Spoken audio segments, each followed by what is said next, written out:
Hello children, welcome back. Are you ready for today's class?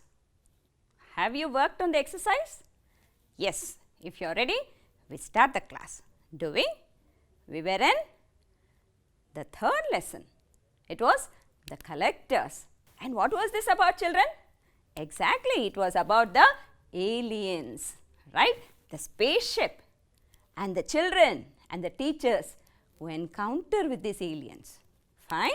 And children, before I could go to the lesson, I would like you all to recall. Recall what? Yes, the lesson that we have done in the previous class.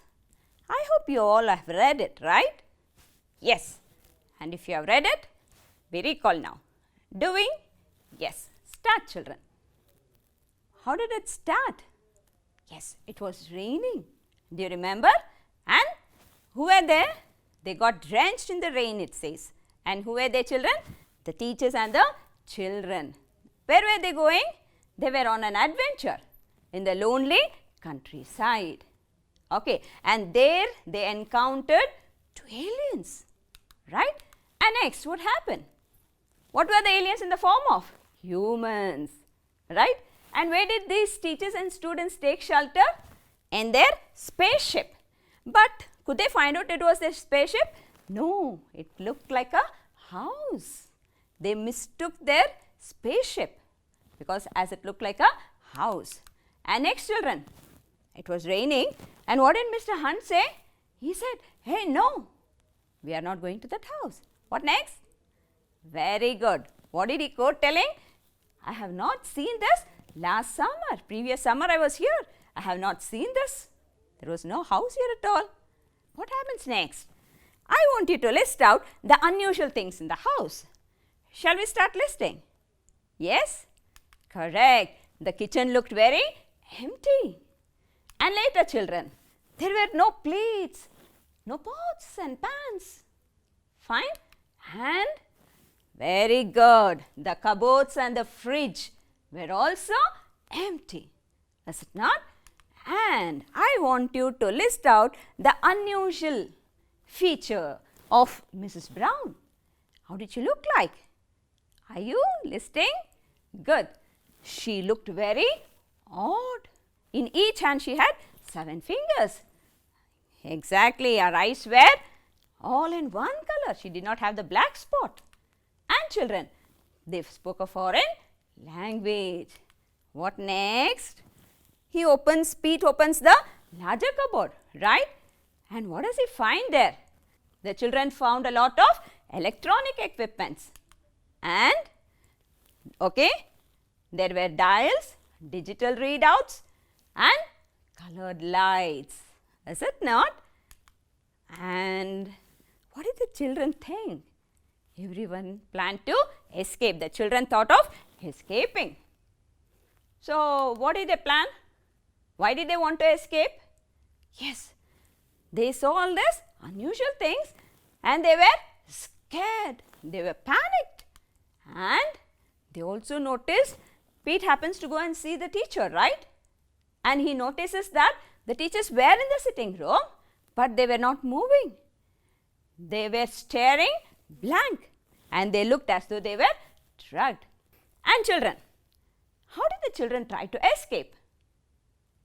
Yes, very good. They tried opening the back door. But did it open? No, it did not. And later, they tried smashing the glass of the window pane. Right? How did they try to smash it? Using Mr. Hunt's walking stick. And did it give way? No, it was as strong as steel. Yes, children. Very good. You all tried recalling. Yes, children. Good. Now, what do? We go to the next part of the sentence. We had stopped asking what next. Shall we continue? Yes, children. Will you all listen? I want you all to listen. Open your textbooks on page 50. The conversation starts from Mrs. Brown. Recall? Did you open the page? Textbook? On your first language English textbook, page number 50. Yes, children, I want you also to have a notebook and a pen in your hand. Are you ready? Listen. They begin to crowd towards the kitchen door when Mrs. Brown comes in with a tray of drinks.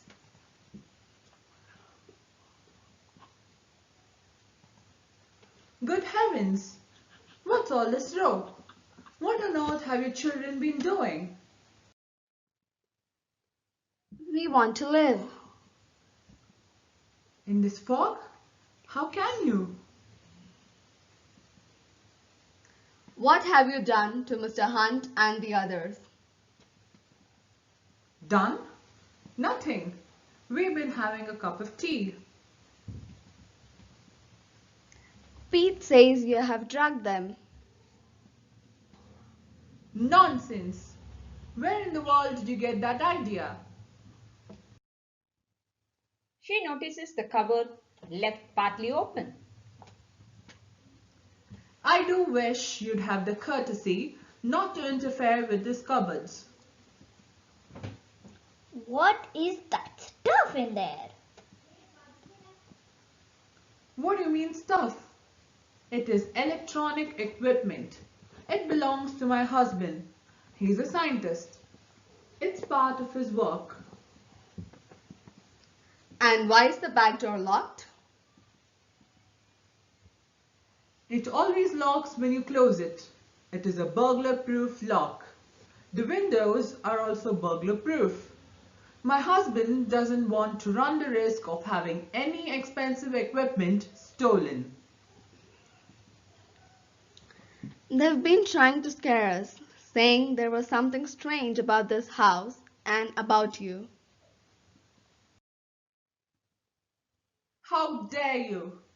After we've taken you in and looked after you. After I've gone through the trouble of getting these drinks for you. The least you can do is sit quietly and drink them.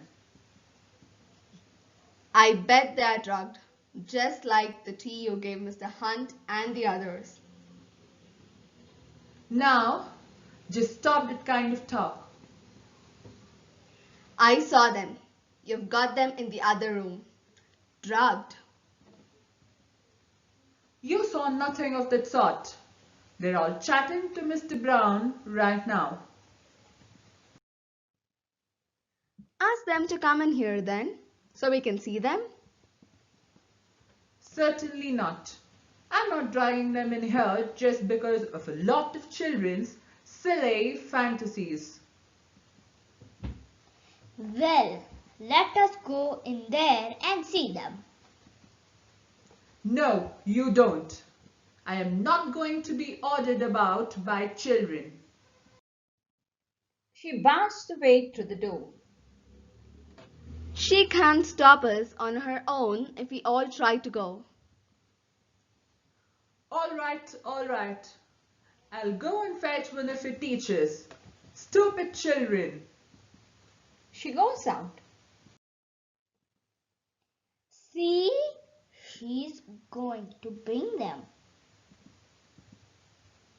They aren't drugged at all. You were trying to scare us. You stupid Pete. It's an ordinary house and there are ordinary people. Frightening us like that. You're rotten. I know what I saw. Give us that stick, Glenn. Here you are. As Glenn gives Pete the stick, both Mr. and Mrs. Brown come in. Where's Mr. Hunt? He won't be coming. And you had better drink. Don't anybody touch that stuff. It will make no difference. You can't escape anyway. Oh no. Come on, Glenn. Let's get past them. Right. He and Wayne make a rush for the door. One-armed Mrs. Brown brushes them away. They are sent flying across the kitchen. Stop that. We don't want any of you damaged. And either one of us alone is more than a match for any 5 feeble earth children. If you try to keep us here, the police will come looking for us. Will they? They won't find you. You are going away. No, where are you taking us? Shall I tell them? Why not? It might calm them to know there's no avoiding their fate. We are taking you to our home planet. Home planet? You're not from Earth. You're aliens. Exactly. But you're human. You look like human. We can take on any shape we wish. For a time. So can our spaceship. At the moment, as you have seen, it looks like an earth house. Very useful for our mission. In a few moments, we shall convert it to a spaceship again and return to our normal shape. So, you had better drink. It will make the shock of takeoff easier for you. But you mustn't take us. You can't. How wrong you are. But why us? Why pick on us? You were available. We collect creatures from other worlds like you. Why? What for? For experiment and scientific study. You will be useful to us. Oh no, we won't. Playing the cupboard door open, Pete holds up the walking stick to handle. Come one step nearer and I smash this equipment. No, Do nothing yet. Too dangerous. Grab a chair, Glenn, and come over here. If they so much as move, smash all this. Right. he joined Pete with a chair raised and ready. Smash any parts of those panels, and you can kill us all. I'll take the chance. Carol, you and the rest get near that outer door. Yes, come on, you lot. Quick. All the children except Pete and Glenn cluster against the door to the outside. They are only children. We can't rush them. Attack.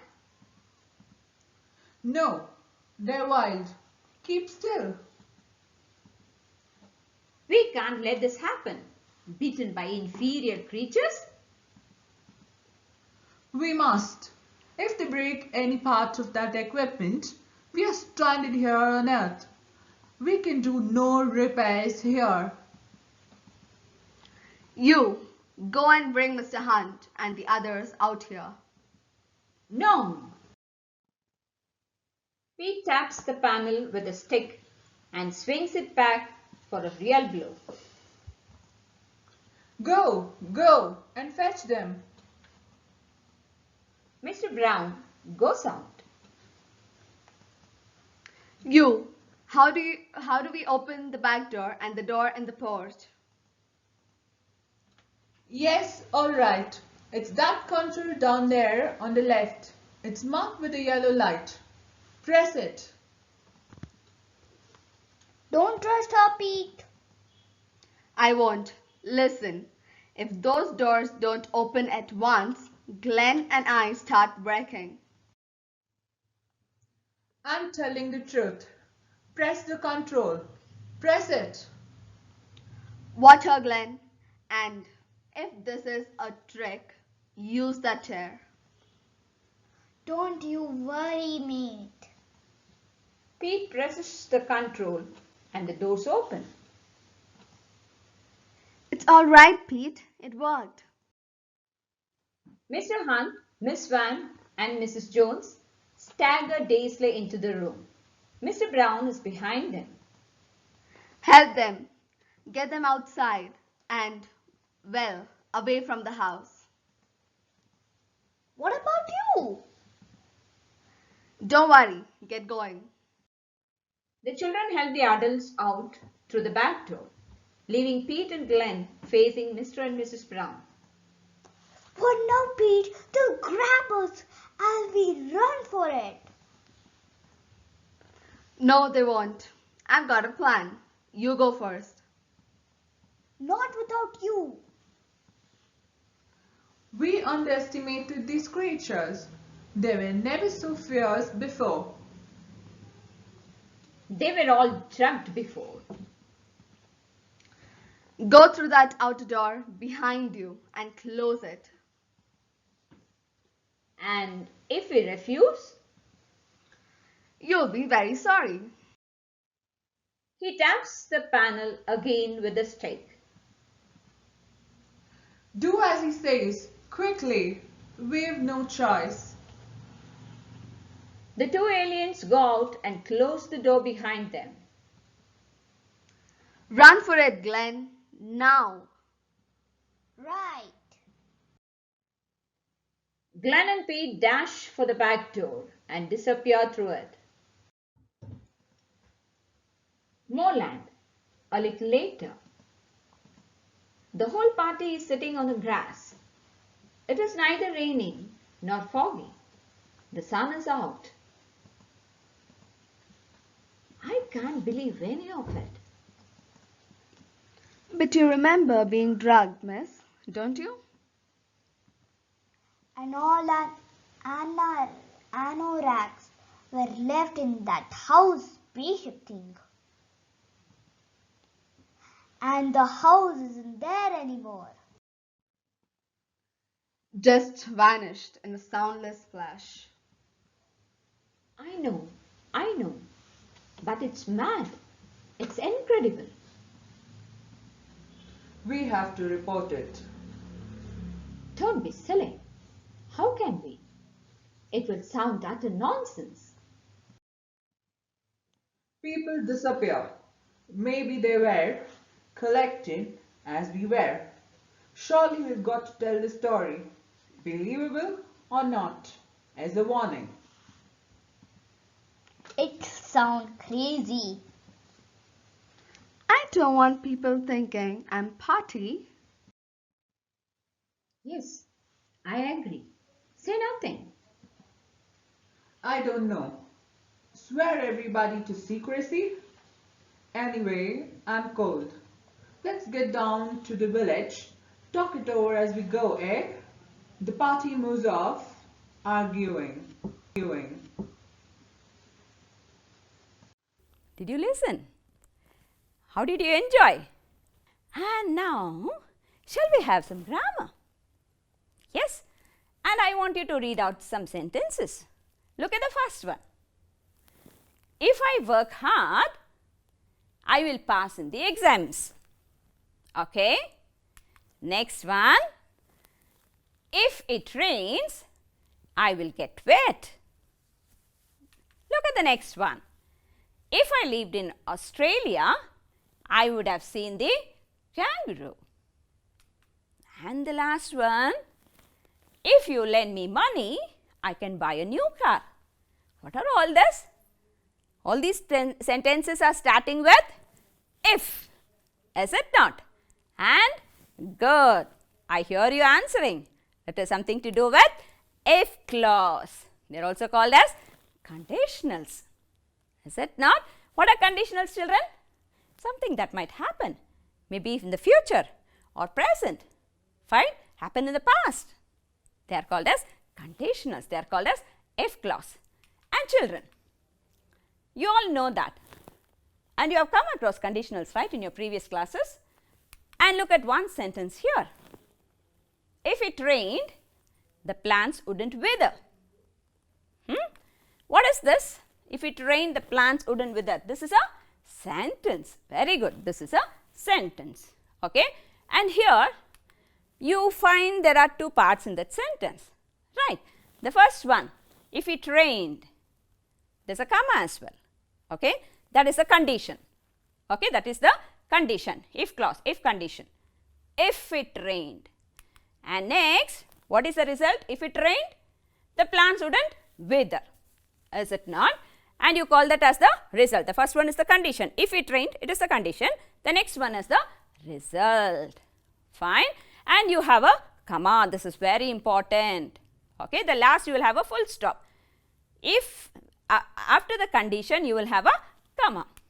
And children, this sentence here, it describes a situation that might happen or might have happened. Is it not? That is what conditions is. Right? That is what you call it as conditions. Okay. Should a if clause be the same? Should it be written with if? If it rains, should it start only this way? Cannot the result come first? Let's check. Okay. Yes. The if clause can be first or the second part of the sentence. Okay. Look at this example now. The same one. The plants wouldn't wither if it rained. Okay. You have changed it. The result comes first. Condition goes last. Right. You term these as conditionals. Okay. And how many types of conditionals are there? The type of conditional shall be list. The first one is zero conditional, first conditional, second conditional and the third conditional. Okay, children? Fine. Now, let us check one by one. To start with, zero conditional. What is zero conditional? Look at the sentence. If it rains, the ground gets wet. Is it not? It's real. I am not imagining. It's a real situation. If it rains, the ground will get wet. Right? Look at the next one. If you eat ice, it melts. You can see the image there, the picture there. That's a hot water and I happen to put a ice cube in that. What's happening? It's melting and that's real. That's a fact. Right? Yes. Look at the structure now. If plus present simple, comma, that is the condition, the result will be present simple. Right? And why? What is this used for? Yes, I told you earlier. These are used for facts, the general truths, or the instructions. Right? They are real and possible situations that can occur at any time. Is it not, children? Fine. What about the next the examples? Let us check for a few examples. Here we go. Read this. If you press that button, the light turns on. Is it true? Yes. If I press the button, the light will go on. And look at the next one. If you heat water to 100 degrees centigrade, exactly, it will boil. You have read it in your science textbook as well. Right? And if you want to turn on the TV, press that button. Is it real? Yes. So, these are all zero conditionals. Yes, children. And let me go to the next one, first conditional. Look at this example here. What is the structure? Yes, it is if followed by the present simple and the result will be future simple. Fine. Look at the example. If it's sunny tomorrow, I'll go for a walk. Understanding? Yes. Look at the next one. If you need help, I'll come over. Yes, children? What is it used for? They are real possible situations in the present or future. That is the difference. Okay? In the present or future. Fine. And to read more examples, here we have one. What is it? If I go to the shop, okay, real, if I go to the shop, I will buy something. Future, I will buy. And look at the next one. If I study hard, I will pass my exams. Is it not? Are you all studying? Started studying? Then we will pass the exams. If I don't study anything, I cannot expect good marks. Right? Yes, children. And the last one. If Ravi is late, he will be punished. Natural. If he is late, the teacher will punish him. Right? Yes. Look at the sentences. Fine. Understanding. And let us go to the next one. What is it? Second conditional. What is the structure, children? If plus past simple. Okay. This is the conditional. It's in the condition. The result will have the structure this way. It is would plus verb, base form of the verb. Okay. To understand better, if I won a lottery, I would buy a fast car. Okay, I would buy a sports car if I won a lottery, because that is very expensive. But will I win a lottery? No, I may not.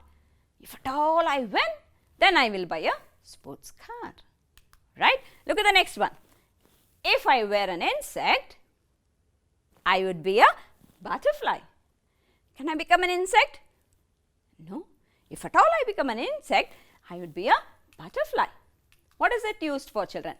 Impossible. Exactly. Very good. They are impossible or unlikely situations in the future. This is second conditional. Okay, children. And let us check few examples. If it had rained, you would have gotten wet. Right? It is not raining. If it had rained, you would have gotten wet. Look at the next sentence. If you had worked harder, you would have passed your exam. You have scored less marks because you did not work harder. If you had worked harder, you would have passed your exam. And next, if you hadn't lied to me before, I would have believed you. You are always lying to me, so I don't believe you. Had you not lied to me before, I would have believed you now. Right? Yes. Children, the last conditional. What is it? The third conditional. What is the structure there? It is if plus past perfect. Fine. And the result will be would have. Please remember, children. Would have. This is third conditional. Would have plus past participle. Fine. Let us have an example to understand better. If I had seen, see children, I have highlighted in the same color. The font is of the same color. So, past perfect, had seen. If I had seen the red light, I would have, check, would have stopped. Okay, that is past participle. Fine. And let us have another example. If I had studied harder, I would have passed the test. Yes, children? Yes. What is this used for? It is used for past situations that differs from reality. Right? It differs from reality. See, did you understand? Yes, children. If you have understood, kindly take up this home assignments. How did Pete become instrumental in saving the teachers and his mates? How did Pete become instrumental in saving the teachers and his mates? Second one, list the things that made the children feel uncomfortable in the kitchen. Thank you all. See you in the next class. Stay home, stay safe, but study. This is the time you have to study. Thank you, children.